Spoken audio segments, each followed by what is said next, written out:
চাঁপাইনবাবগঞ্জ বিশ্ব ভোক্তা অধিকার দিবস পালিত। আমাদের চাঁপাইনবাবগঞ্জ জেলা প্রতিনিধি মাহিদুল ইসলাম ফরহাদের পাঠানো তথ্য ও ভিডিও চিত্রে ডিডি ডেস্ক রিপোর্ট।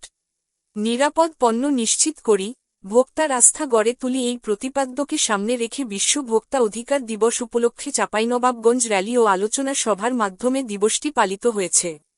দিবসটি উপলক্ষে রোববার সকালে জেলা প্রশাসনের আয়োজনে এবং জাতীয় ভোক্তা অধিকার সংরক্ষণ অধিদপ্তর, চাঁপাইনবাবগঞ্জ জেলা কার্যালয়ের সহযোগিতায় একটি র্যালি বের করা হয়। 15ই মার্চ রবিবার সকাল 10 ঘটিকায় জেলা প্রশাসকের কার্যালয়ের সামনে থেকে র্যালিটি বের হয়ে শহরের গুরুত্বপূর্ণ সড়ক প্রদক্ষিণ করে একই স্থানে এসে শেষ হয়। পরে জেলা প্রশাসকের সম্মেলন কক্ষে আলোচনা সভা অনুষ্ঠিত হয়। সভার শুরুতে দিবসটির তাৎপর্য তুলে ধরে স্লাইডের মাধ্যমে বিভিন্ন তথ্য উপস্থাপন করেন জাতীয় ভোক্তা অধিকার সংরক্ষণ অধিদপ্তর, চাঁপাইনবাবগঞ্জের সহকারী পরিচালক অতিরিক্ত দায়িত্ব ফজলে এলাহী।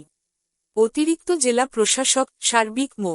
নাকিব হাসান তরফদারের সভাপতিত্বে আলোচনা সভায় প্রধান অতিথি হিসেবে বক্তব্য দেন জেলা প্রশাসক ভারপ্রাপ্ত উজ্জ্বল কুমার ঘোষ।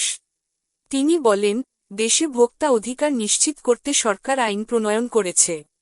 তবে ভোক্তাদের তাদের অধিকার সম্পর্কে সচেতন হওয়া অত্যন্ত জরুরি। একই সঙ্গে ব্যবসায়ীরাও যদি আইন মেনে ব্যবসা পরিচালনা করেন, তাহলে অনেক সমস্যার সমাধান হবে। এই সময় উপস্থিত ছিলেন অতিরিক্ত পুলিশ সুপার প্রশাসন ও অর্থ M Wasim Firoz, civil surgeon ডা.